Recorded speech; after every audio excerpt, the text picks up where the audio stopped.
Hello बच्चों, आज की क्लास में हम बहुत ही इम्पॉर्टेंट टॉपिक स्टार्ट कर रहे हैं, प्रोटीन सिंथेसिस। प्रोटीन सिंथेसिस एक जटिल प्रक्रिया होती है और प्रोटीन सिंथेसिस से पहले हमने कुछ बातों को देखा भी है। mRNA, tRNA का स्ट्रक्चर हमने देखा है, जेनेटिक कोड के बारे में हमने पढ़ा है, क्योंकि ये सारी चीज़ें इसमें शामिल होती है प्रोटीन संश्लेषण के समय में। प्रोटीन संश्लेषण में मुख्य रूप से दो विधि अपनाई जाती है। एक होता है ट्रांसलेशन और दूसरे विधि को हम कहते हैं फर्स्ट है ट्रांसक्रिप्शन, जिसको हम कहते हैं अनुलेखन, और जो दूसरी विधि होती है वह है ट्रांसलेशन, या हम इसे कहते हैं अनुवादन। ट्रांसक्रिप्शन और ट्रांसलेशन दोनों प्रोसेस के द्वारा हम पूरा प्रोटीन सिंथेसिस को समझने की कोशिश करेंगे। ट्रांसक्रिप्शन और ट्रांसलेशन एक शॉर्ट में आपको एक प्रक्रिया समझ लेनी चाहिए कि एक्चुअल में किसी भी जीव के शरीर के अंदर में किस प्रकार से प्रक्रिया होती है। यदि हम यूकैरियोट की बात करें, यहाँ पर ट्रांसक्रिप्शन जब हम पढ़ेंगे बच्चों, आज की क्लास में मैं ट्रांसक्रिप्शन पढ़ाऊंगी और उसके बाद आपको ट्रांसलेशन पढ़ाऊंगी, क्योंकि एक जटिल प्रक्रिया है तो हम स्टेप बाय स्टेप इसको समझने की कोशिश करेंगे। ट्रांसक्रिप्शन जो होता है अनुलेखन, वह प्रोकैरियोटिक कोशिका में और यूकैरियोटिक कोशिका में थोड़ा अलग अलग प्रक्रिया होती है, और चूंकि आपका दोनों कोर्स बुक में दिया हुआ है एनसीईआरटी में, इसलिए हम प्रोकैरियोटिक और यूकैरियोटिक दोनों में ट्रांसक्रिप्शन के बारे में हम पढ़ेंगे। सबसे पहले हम यूकैरियोट्स में पढ़ते हैं किस प्रकार से अनुलेखन की क्रिया होती है या ट्रांसक्रिप्शन की क्रिया होती है। पहले हम एक शॉर्ट ये देख लेते हैं कि होता क्या है। चलो मान लीजिए ये एक कोशिका है यूकैरियोट की, इसमें केंद्रक होता है। यूकैरियोटिक कोशिका में जाहिर सी बात है केंद्रक होता है, प्रोकैरियोटिक में केंद्रक नहीं होता है। अब इस केंद्रक में हमारा आनुवांशिक पदार्थ के रूप में क्या है, डीएनए है, जिसमें आनुवांशिक सूचना होती है। इस डीएनए से सबसे पहले बनेगा एमआरएनए, एमआरएनए का निर्माण होगा। ये एमआरएनए जब बन जाता है, डीएनए से सूचना ले लेता है और इसकी कॉम्प्लीमेंट्री के रूप में अपना एक स्ट्रैंड बना लेता है एमआरएनए। फिर ये एमआरएनए बाहर निकलता है और न्यूक्लियस से आता है साइटोप्लाज्म में। ठीक है, डीएनए से एमआरएनए का निर्माण हुआ, यह एमआरएनए आता है साइटोप्लाज्म में। साइटोप्लाज्म में क्या है, यहाँ पर है टीआरएनए, यहाँ पर है आरआरएनए, यहाँ पर है राइबोसोम, यहाँ पर है आपका एमिनो एसिड, सारा चीज साइटोप्लाज्म में है। ठीक है, तो ये जो एमआरएनए आता है, एमआरएनए जाता है टीआरएनए के पास में। ये टीआरएनए इस एमआरएनए की सूचना को लेकर के आता है राइबोसोम। आरआरएनए क्या करता है, आरआरएनए राइबोसोम का निर्माण करता है।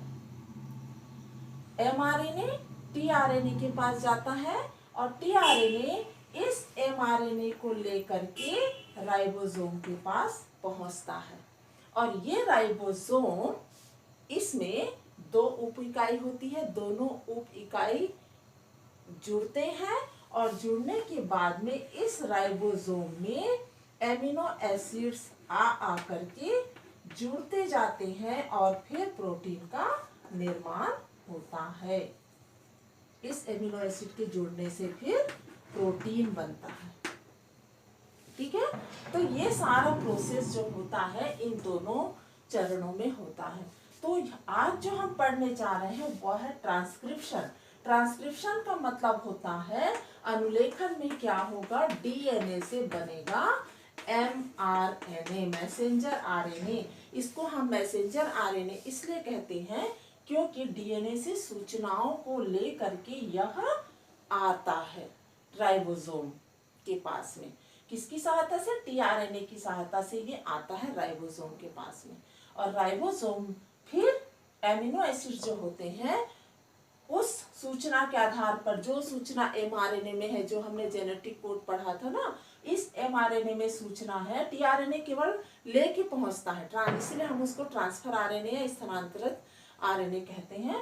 यह mRNA लेकर के आता है और यहाँ राइबोसोम में फिर प्रोटीन संश्लेषण का निर्माण होता है, प्रोटीन संश्लेषण होता है, प्रोटीन बनता है राइबोसोम में। यहीं पर एमिनो एसिड आकर जुड़ेंगे और एमिनो एसिड किस हिसाब से आएंगे, इस mRNA की सूचना के आधार पर, उसके क्रम के, उसके सीक्वेंस के आधार पर एमिनो एसिड आकर जुड़ेंगे। क्योंकि mRNA में सूचना है, कोड है, जेनेटिक कोड है, जो एक पर्टिकुलर कोड एक पर्टिकुलर एमिनो एसिड के हिसाब से आता है और उस कोड के हिसाब से एमिनो एसिड आते जाएंगे और आपस में जुड़ते चले जाएंगे और प्रोटीन बनता चला जाएगा। तो इस प्रोसेस को हम कहते हैं ट्रांसक्रिप्शन। और जो बाहर यहाँ पर प्रोसेस होगा प्रोटीन संश्लेषण का mRNA के बनने के बाद, कि कैसे tRNA उसको लेकर के राइबोसोम में पहुंचेगा और कैसे अमीनो एसिड आपस में आकर जुड़ेंगे, यह प्रोसेस कहलाएगा ट्रांसलेशन में, अनुवादन में। तो इसी को हम दो भाग में कर कर पढ़ने जा रहे हैं बच्चों, ट्रांसक्रिप्शन एंड ट्रांसलेशन। तो ट्रांसक्रिप्शन जो कि केंद्रक में हो रहा है, डीएनए से mRNA का निर्माण, इसको हम अनुलेखन क्रिया कहते हैं। तो ये जो ट्रांसक्रिप्शन है यह दोनों कोशिकाओं में अलग अलग होता है। तो सबसे पहले हम पढ़ेंगे यूकैरियोट्स में किस प्रकार से ट्रांसक्रिप्शन की क्रिया होती है। Transcription in eukaryotes.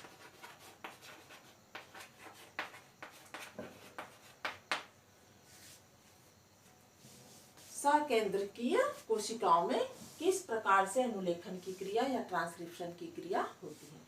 अब जैसे कि हमने बताया डीएनए से mRNA का निर्माण होता है। डीएनए में आप जानते हैं दो स्ट्रैंड होते हैं इस प्रकार से, है ना, ये दो स्ट्रैंड होते हैं। ये दो स्ट्रैंड रेप्लिकेशन में आपने देखा होगा दोनों स्ट्रैंड भाग लेते हैं, याद होगा आपको द्विगुणन की क्रिया विधि। इसके दोनों स्ट्रैंड में इस प्रकार से दो स्ट्रैंड और नए नए बनते हैं, नया डीएनए बन जाता है, तो दोनों स्ट्रैंड भाग लेते हैं। लेकिन जब डीएनए से mRNA बनता है तो केवल एक स्ट्रैंड ही भाग लेता है। इस डीएनए में जो दो स्ट्रैंड होते हैं, एक स्ट्रैंड को बोलते हैं टेम्पलेट और एक होता है कोडिंग स्ट्रैंड। इसमें टेम्पलेट स्ट्रैंड जो होता है वह ट्रांसक्रिप्शन में भाग लेता है, कोडिंग स्ट्रैंड ट्रांसक्रिप्शन में भाग नहीं लेता है। ठीक है, तो ये ध्यान में रखेंगे कि डीएनए से जब mRNA बनता है तो केवल एक स्ट्रैंड ही भाग लेता है, टेम्पलेट स्ट्रैंड। और कौन सा आपने देखा होगा, मान लीजिए ये डीएनए है और ये इसका स्ट्रैंड मान लीजिए खुला हुआ है, ये स्ट्रैंड इसका खुला हुआ है, तो इसकी ध्रुवता होती है, आप सबको पता है डीएनए में, जिसका 3 to 5' प्राइम एंड और एक होता है 5 to 3। तो यहाँ पर जिस मान लीजिए ये 3 प्राइम एंड है, ये 5 प्राइम एंड है, 5 to 3 रहेगा, 3 to 5' एंड रहेगा। mRNA किस स्ट्रैंड से ट्रांसक्रिप्शन करेगा, जिसकी ध्रुवता 3 to 5 प्राइम एंड रहेगा। यहाँ पर mRNA का निर्माण होगा, यानी कि इसको हम क्या बोल रहे हैं, टेम्पलेट स्ट्रैंड कहते हैं। और जो 5 to 3 है वह कोडिंग स्ट्रैंड कहलाता है। समझ में आया? ये डीएनए है, डीएनए में जिसकी ध्रुवता 3 to 5 रहेगी वही टेम्पलेट स्ट्रैंड रहता है और यहीं पर mRNA ट्रांसक्रिप्शन करेगा, ये वाला भाग नहीं लेगा कोडिंग स्ट्रैंड। तो टेम्पलेट जो स्ट्रैंड होता है वह 3 to, जिसकी ध्रुवता 3 to 5' रहता है, उसे हम टेम्पलेट स्ट्रैंड कहते हैं। यहाँ पर mRNA बनता है। अब mRNA बनेगा बच्चों, तो ध्यान दीजिए, मान लीजिए ये mRNA है, ये mRNA कैसे बनेगा, mRNA बनता है 5 to 3 प्राइम एंड की तरह, क्योंकि यहाँ पर ये 3 to 5 प्राइम एंड डीएनए का टेम्पलेट स्ट्रैंड है, तो जो mRNA बनेगा वो 5 to 3 प्राइम एंड की तरफ बनता है। क्लियर? अब मान लीजिए यहाँ पर हम एक एग्जांपल लेते हैं, ये टेम्पलेट स्ट्रैंड है, इस इस टेम्पलेट स्ट्रैंड में मान लीजिए न्यूक्लियोटाइड्स किस प्रकार से हैं, ये 3 प्राइम एंड है, ये डीएनए है ना, ध्यान रखिए ये डीएनए है। अब डीएनए के 5 प्राइम एंड पर मान लीजिए यहाँ पर है A T G C, A T G सी, उसका कॉम्प्लीमेंट्री सेकेंड स्ट्रैंड पर रहता है यहाँ पर, तो यहाँ पर क्या रहेगा, ए के अपोजिट क्या रहेगा, T A C G T A सी जी, ठीक, क्योंकि एडिनिन थायमिन से जुड़ता है, thymine adenine, guanine cytosine, cytosine guanine से जुड़ता है, इस प्रकार से ये स्ट्रैंड है।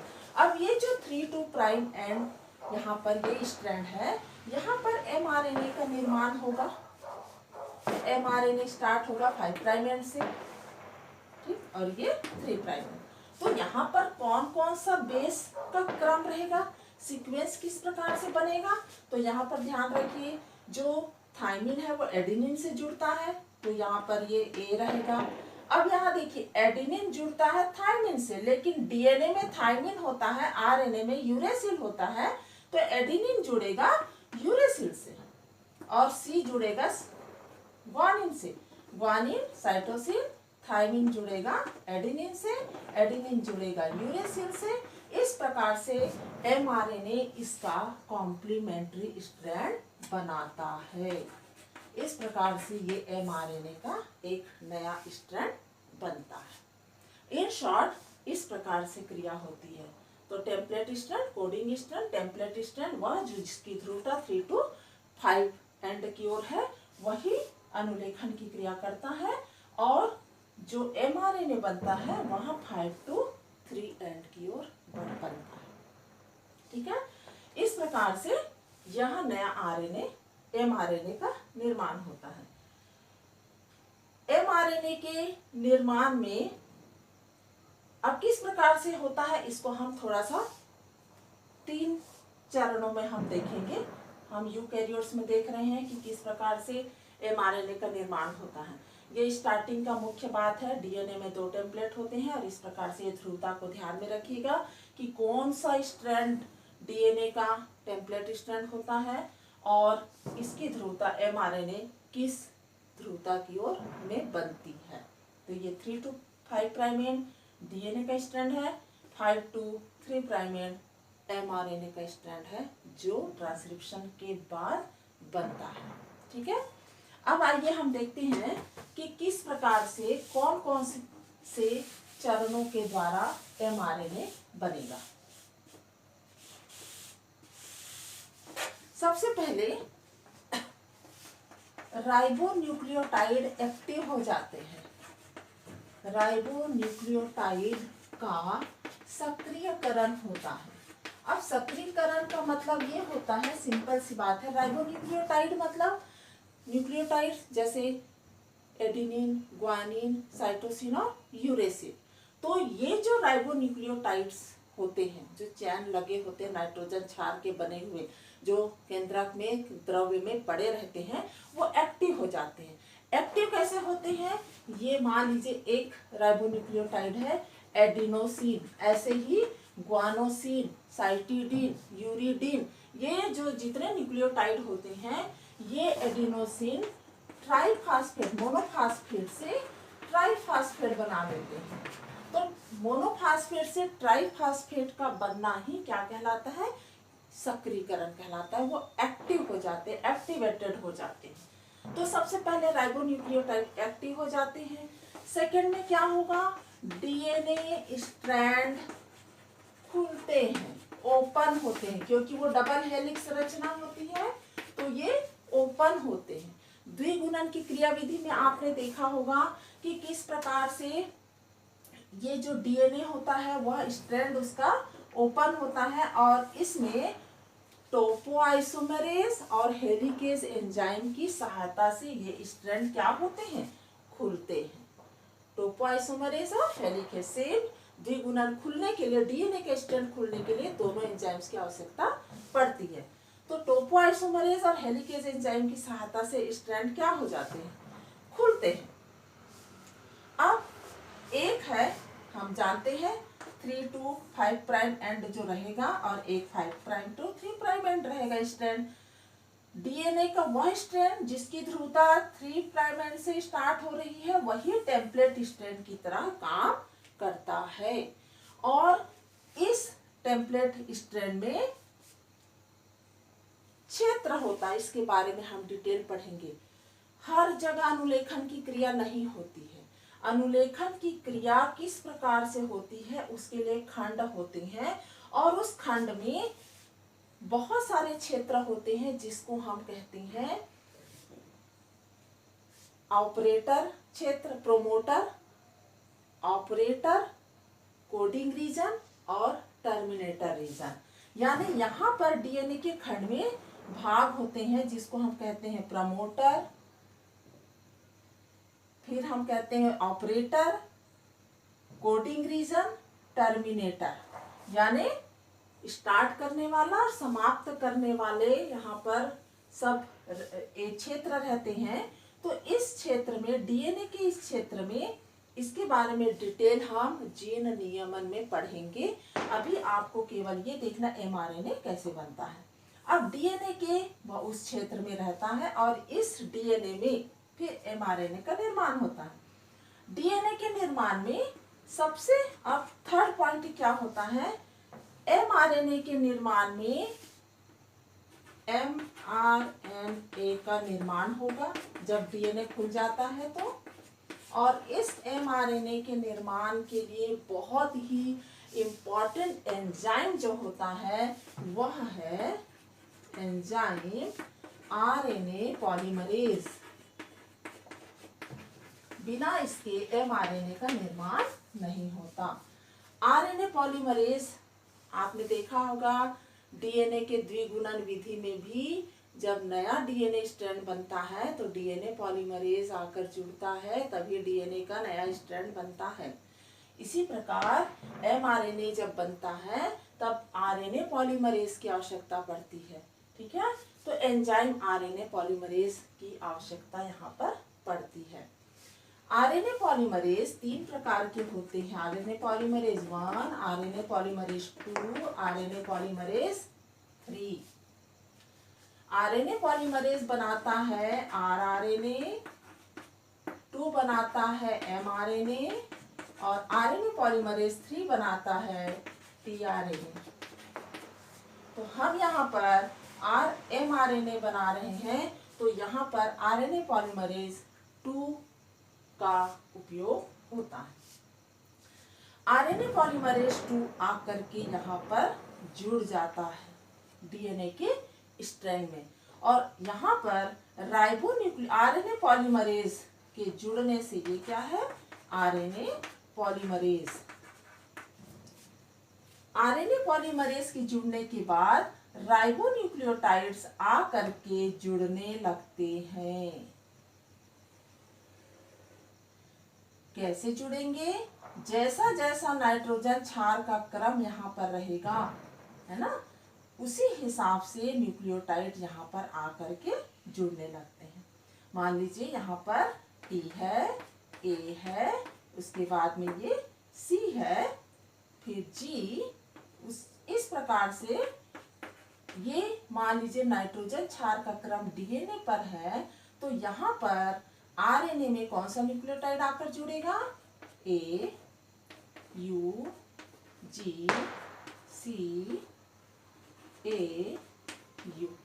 तो ये डीएनए के ये 3 से 5 प्राइम एंड की ओर जो खंड बना हुआ है, आरएनए पॉलीमरेज के जुड़ने के बाद में एमआरएनए का स्ट्रैंड तैयार होने लगता है और इस प्रकार इसका कॉम्प्लीमेंट्री यानी इसकी सूचना के आधार पर इसमें जिस प्रकार का नाइट्रोजन क्षार है उसी का ही कॉम्प्लीमेंट्री स्ट्रैंड पूरक स्ट्रैंड बनाता है। ठीक है, पूरक स्ट्रैंड यानी इसी के जैसा, उसी के अपोजिट इसका क्षार जो होता है बनने लगता है और इस प्रकार से ये एमआरएनए का निर्माण हो जाता है। क्लियर, ध्यान में रखेंगे जब आप डीएनए लिखते हैं तो आप टी लिखेंगे लेकिन एमआरएनए में टी नहीं आएगा, यहाँ पर यू आएगा।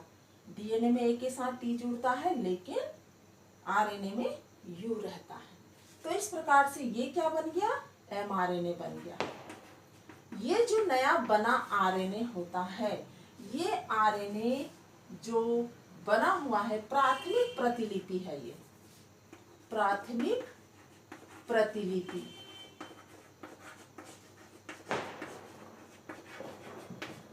ये प्राथमिक प्रतिलिपि जो होता है, ये एमआरएनए को हम कहते हैं एचएनआरएनए। एचएनआरएनए का मतलब क्या होता है, एच से हेटेरोजीनस, एन से nuclear, RNA. Heterogeneous nuclear RNA, Hindi में हम इसको कहते हैं विषमांगी केंद्रकीय आरएनए। विषमांगी केंद्रकीय आरएनए। अब ये जो एमआरएनए बना है यह एचएनआरएनए होता है, पूरी तरीके से परिपक्व एमआरएनए नहीं है। एचएनआरएनए से परिपक्व एमआरएनए बनने के लिए कुछ प्रोसेस होता है। अब आइए हम देखते हैं वह प्रोसेस क्या है।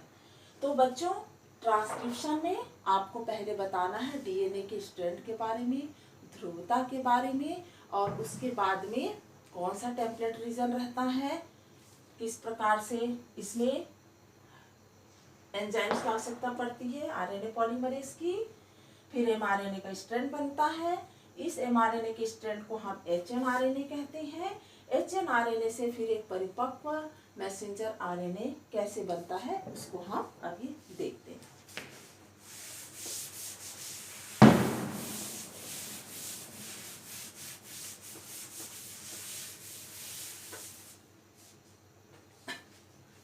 ये जो एचएनआरएनए हमने बनाया ये डीएनए से बना है। अब एचएनआरएनए से हमको परिपक्व मैसेंजर आरएनए प्राप्त होता है। उसके लिए इसको हम कुछ इसमें प्रोसेसिंग होता है। एचएनआरएनए क्यों कहते हैं हम इसको, क्योंकि इसमें हेटेरोजीनस न्यूक्लियर मतलब विषमांगी केंद्र की, इसमें कुछ विषमांगता पाई जाती है। क्या विषमांगता है उसको अभी हम देखेंगे। ये जो हेटेरोजीनस आरएनए होता है इसमें स्प्लिट जीन अरेंजमेंट होता है।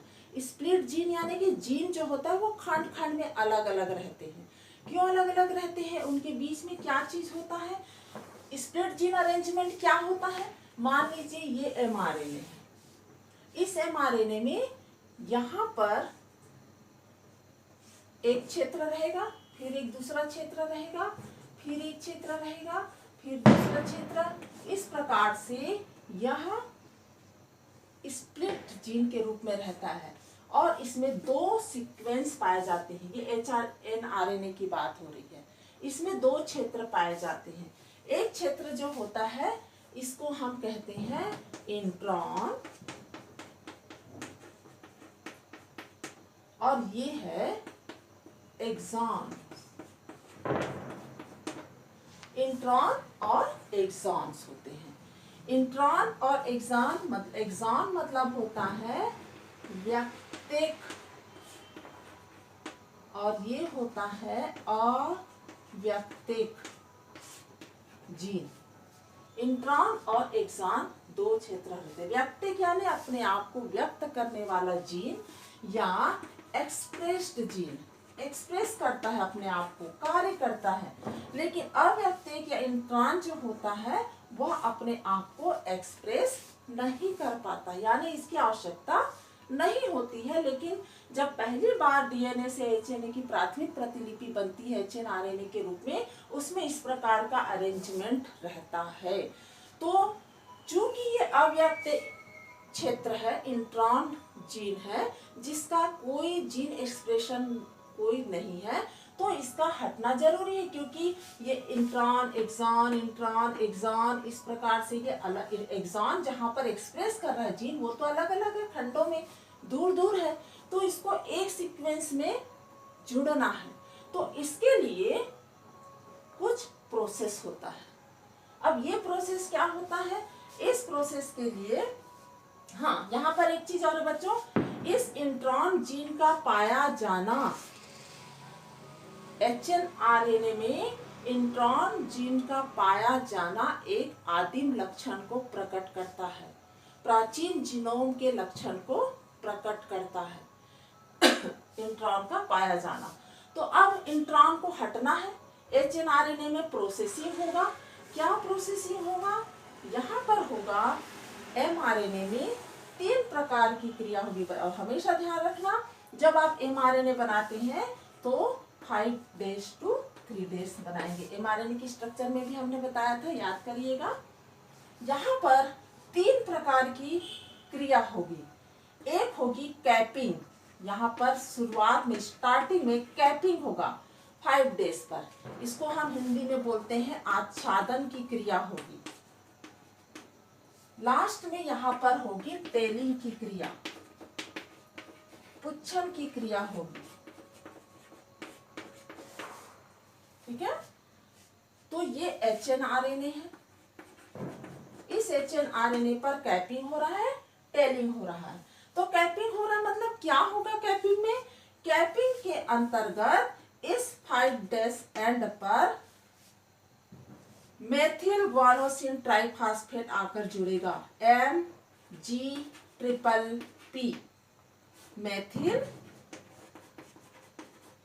ग्वानोसिन ट्राइफॉस्फेट, ये आकर के जुड़ता है। इस क्रिया को हम कहते हैं कैपिंग रीजन। उसके बाद आपने एमआरएनए का स्ट्रक्चर पढ़ा होगा, कोडिंग रीजन होता है, टर्मिनेटिंग रीजन होता है, ये सब यहाँ पर मौजूद रहते हैं। टेलिंग रीजन क्या है, पुच्छन क्रिया। पुच्छन क्रिया में यहाँ पर पॉलीएडिनाइलेशन होता है। पॉलीएडिनाइलेशन मतलब यहाँ पर लगभग 200 से 300 एडिनिन आकर जुड़ते हैं, इसीलिए हम इस टेलिंग को पॉली ए अनुक्रम भी कहते हैं। पॉली ए यानी कि बहुत सारे एडिनिन यहाँ पर मौजूद रहते हैं, तो एडिनिलेशन भी इसको कहते हैं। पॉली ए अनुक्रम टेलिंग में होता है, पॉली ए टेल भी कहते हैं इसको, क्योंकि एडिनिन की मात्रा यहाँ पर ज्यादा होती है।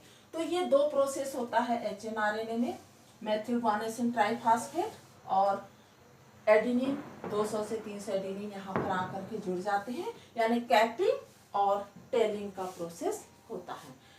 कैपिंग और टेलिंग के प्रोसेस होने के बाद में एक क्रिया और होती, बहुत ही इंपॉर्टेंट क्रिया, वह होती है आरएनए स्प्लाइसिंग। आरएनए स्प्लाइसिंग यानी आरएनए संबंधन। तो ये 3 क्रिया हो रही है, कैपिंग होना है, टेलिंग होना है और आरएनए स्प्लाइसिंग होना है। आरएनए स्प्लाइसिंग में क्या होता है संबंधन में, आरएनए संबंधन में सारे इंट्रॉन्स हट जाते हैं। ये इंट्रॉन्स क्या हो जाते हैं, अव्यक्तिक जीन्स हट जाते हैं और केवल एक्सॉन्स रह जाते हैं और एक्सॉन्स जो होते हैं वो आपस में फिर क्या होते हैं, पूरा जुड़ जाते हैं। एक्सॉन्स आपस में जुड़ जाते हैं, तो इसे हम आरएनए संबंधन कहते हैं। आरएनए संबंधन यानी इंट्रॉन के हटने की क्रिया और एक्सॉन्स के आपस में सीक्वेंस में जुड़ने की क्रिया को हम आरएनए संबंधन या आरएनए स्प्लाइसिंग कहते हैं। और इस प्रकार जब आरएनए संबंधन हो जाता है, इंट्रॉन्स हट जाते हैं, तब जो बनता है वह मैच्योर या परिपक्व एमआरएनए कहलाता है। परिपक्व या संसाधित प्रोसेस होकर आया ना, इसलिए प्रोसेस्ड या मैच्योर एमआरएनए बनता है। क्लियर। तो इस प्रकार से एक डीएनए से सूचना को लेकर के एमआरएनए बनता है। किस प्रकार की कोशिकाओं में हमने पढ़ा?